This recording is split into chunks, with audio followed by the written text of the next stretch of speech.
Welcome to Guardians. Chapter 1, Scene 2. Today, the heirs of power step into the sand, but strength alone does not decide what happens here. In the capital, every gesture is theater, every duel a performance, and for some, losing is not a failure. Share your thoughts in the comments. Your voice may help shape the fate of this world.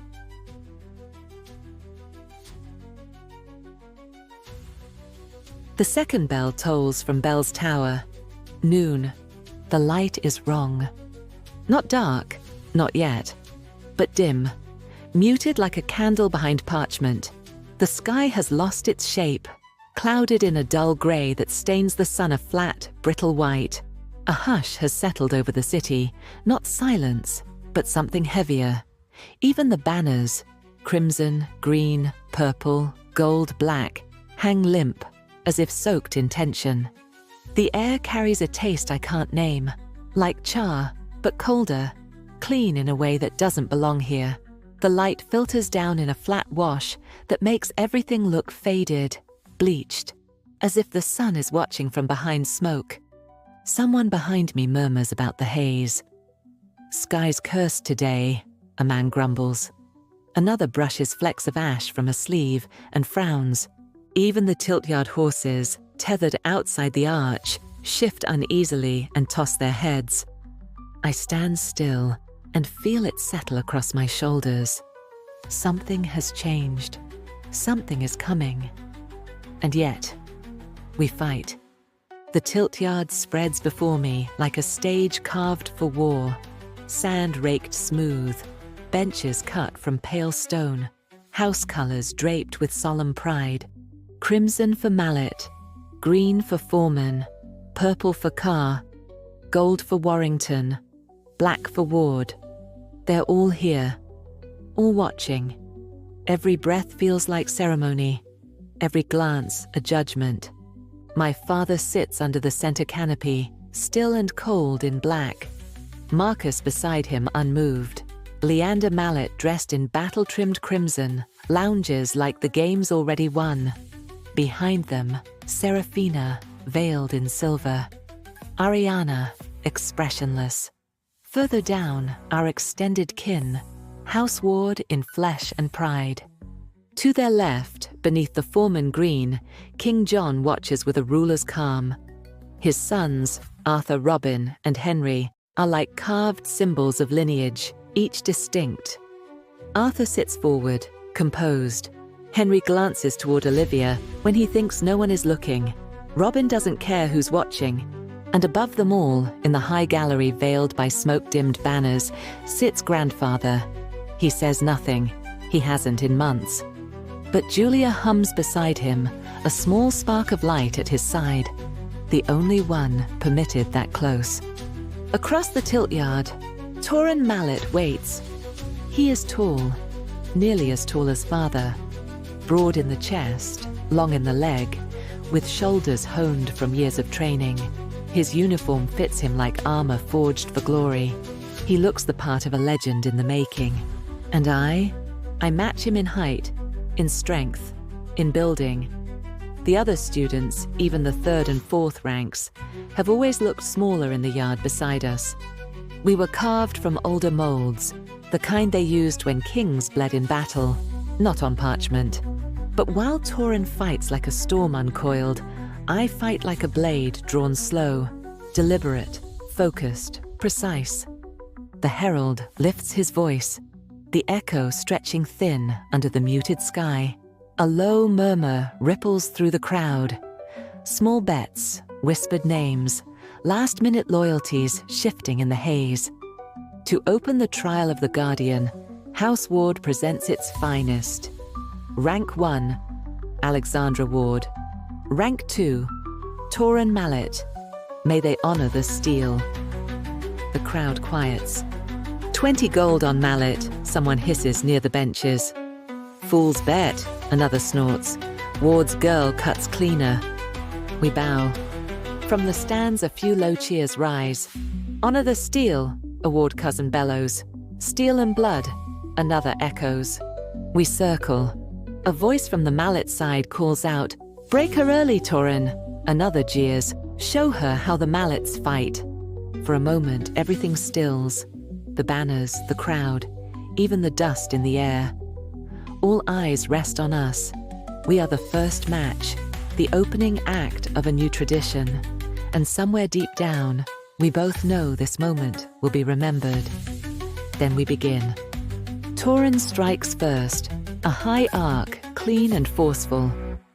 Strike low, a foreman voice shouts from the sideline. I block without flinching. The clash of our blades rings across the yard.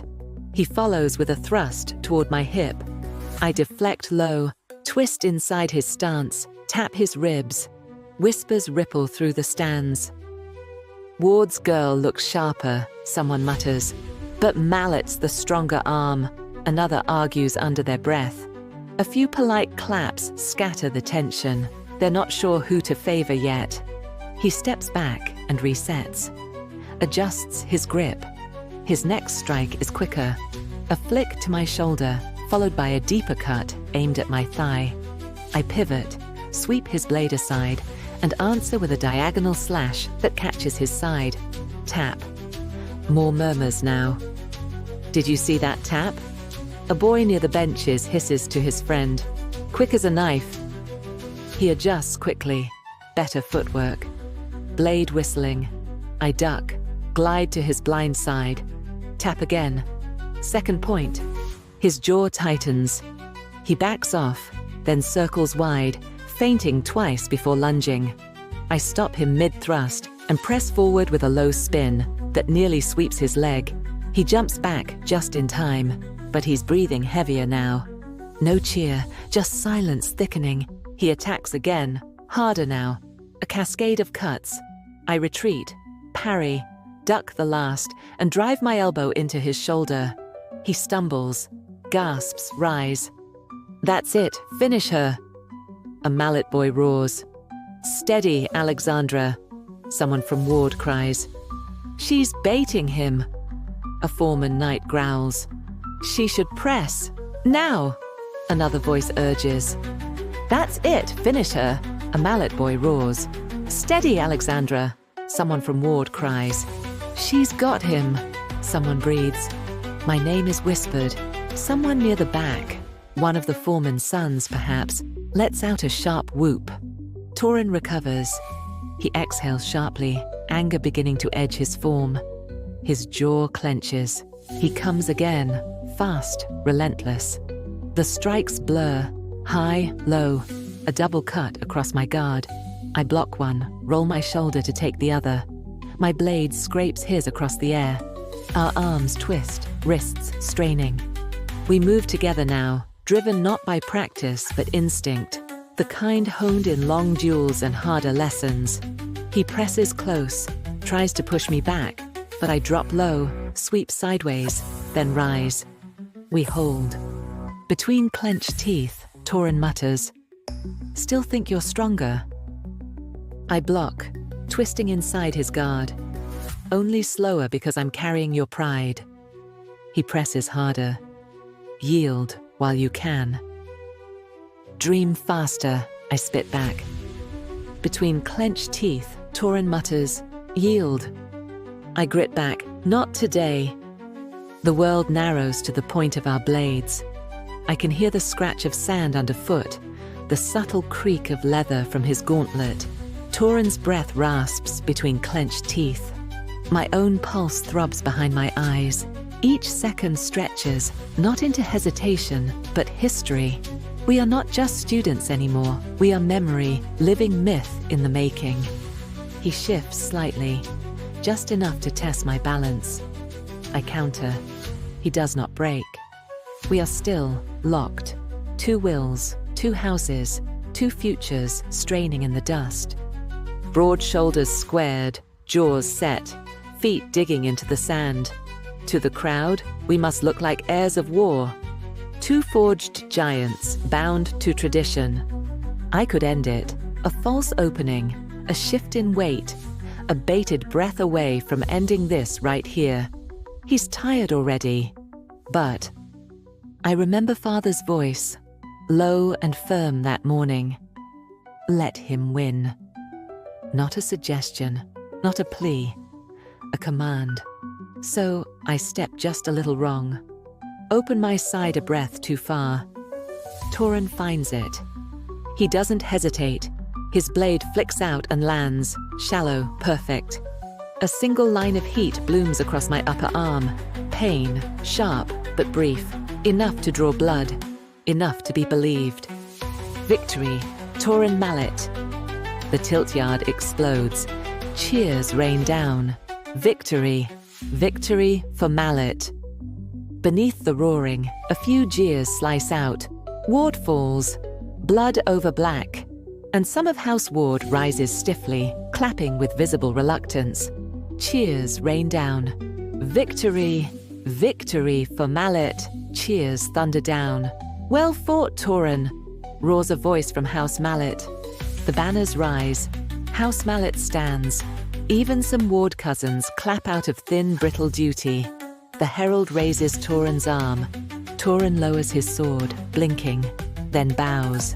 Not to them, but to me. I bow lower. I feel the heat of the wound tightening beneath my tunic. Blood has already soaked through the linen. It's not a wound that will scar, but it will sting. Just enough to remind me I let this happen. That I let him win. And worse, that I made it look real. It must have looked real.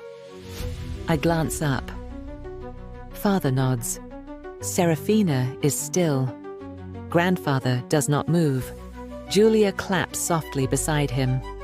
I turn before they chant his name. In the corner near the student benches, I spot Hetta and Darren slipping through the edge of the crowd. Neither cheers, neither smiles. Hetta's arms are crossed, her jaw set like stone.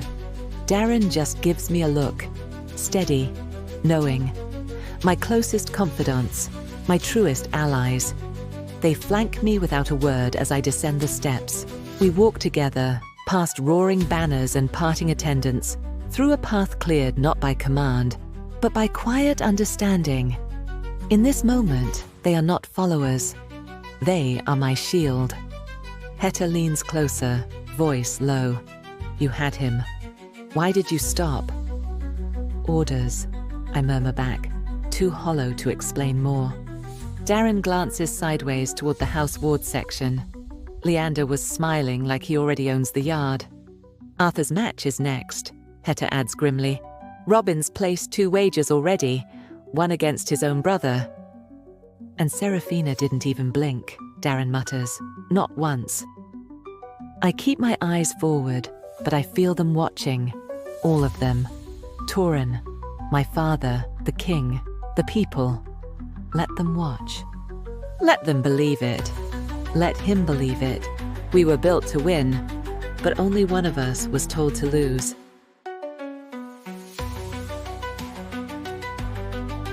That was Scene 2 of Guardians. Chapter 1. Some victories are earned, others are allowed, and not every duel ends when the blade is lowered. More scenes are on the way. If you're enjoying the story, your feedback means a lot, and it might even shape what happens next. Thanks for watching, and we'll see you in Scene 3.